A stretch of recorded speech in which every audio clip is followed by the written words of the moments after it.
Assalamualaikum, halo, hai. Perkenalkan nama saya Muhammad Saja Abdullah dengan NIM C0212311109 kelas B Psikologi. Pada kesempatan kali ini saya akan menjelaskan mengenai sistem reproduksi pada pria dan wanita.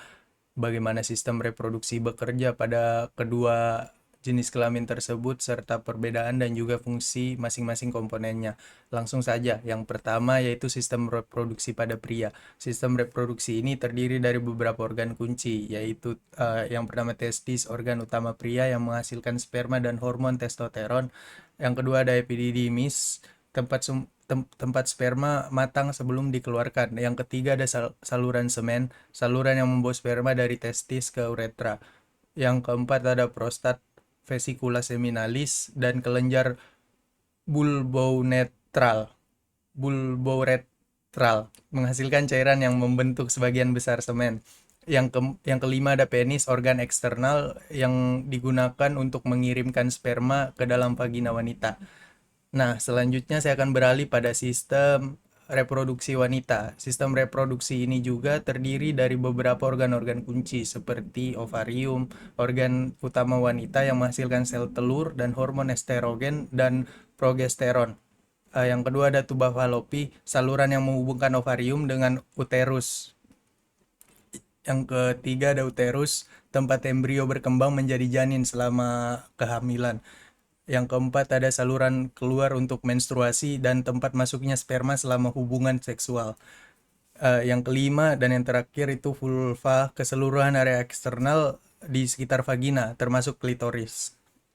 Nah, kemudian kedua sistem reproduksi ini bekerja sama untuk menghasilkan satu kesatuan pembentuk individu baru. Proses reproduksinya dibagi menjadi beberapa tahap. Singkatnya saja, ketika pria dan wanita berhubungan seksual, sperma pria akan masuk ke dalam vagina wanita. Nah, dari sana sperma akan bergerak menuju tuba falopi, di mana jika bertemu dengan sel telur yang telah dilepaskan dari ovarium, pembuahan akan terjadi. Ini akan membentuk zigot yang akan tumbuh menjadi embrio. Embrio ini kemudian akan menempel pada dinding uterus wanita yang kemudian akan memulai proses kehamilan yang akan berlangsung selama sekitar 9 bulan. Walaupun kedua sistem reproduksi ini akan bekerja sama untuk melakukan proses reproduksi, namun keduanya memiliki beberapa perbedaan yang signifikan. Di antaranya itu pria menghasilkan sperma, sementara wanita menghasilkan sel telur. Adapun pria memiliki organ eksternal, sedangkan organ reproduksi wanita sebagian besar itu internal. Ada juga wanita mengalami menstruasi dan proses kehamilan yang tidak dialami oleh pria. Dan yang terakhir itu hormon yang dominan pada pria adalah testosteron, sementara pada wanita adalah estrogen dan progesteron. Sistem reproduksi manusia memiliki kaitan yang erat dengan bidang studi biopsikologi yang juga dikenal sebagai psikobiologi atau biologi perilaku.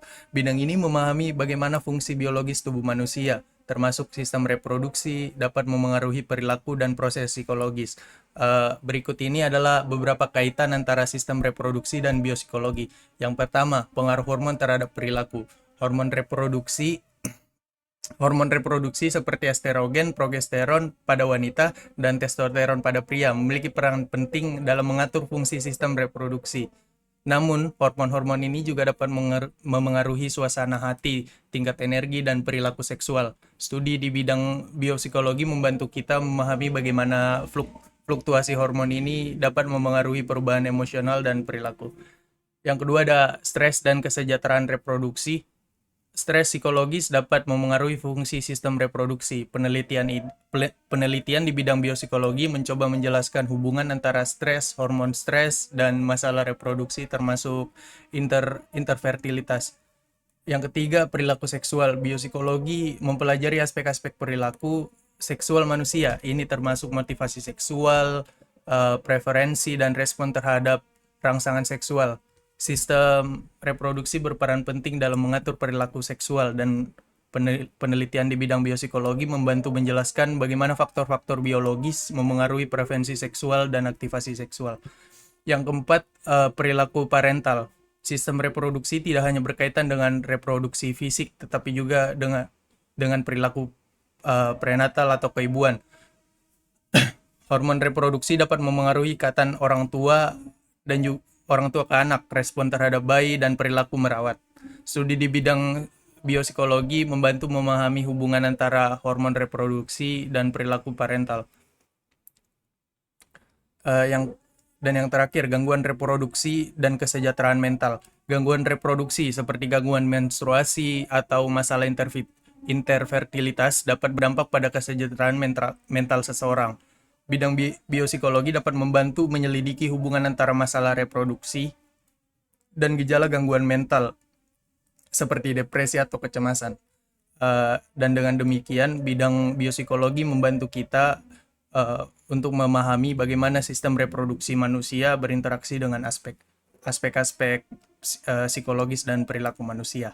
Ini juga membuka jendela untuk penelitian yang lebih mendalam tentang kesehatan reproduksi, motivasi seksual, respon hormonal, dan berbagai aspek lain yang berkaitan dengan sistem reproduksi manusia dalam konteks psikobiologis. Itu saja dari saya pada yang bisa saya jelaskan pada kesempatan kali ini.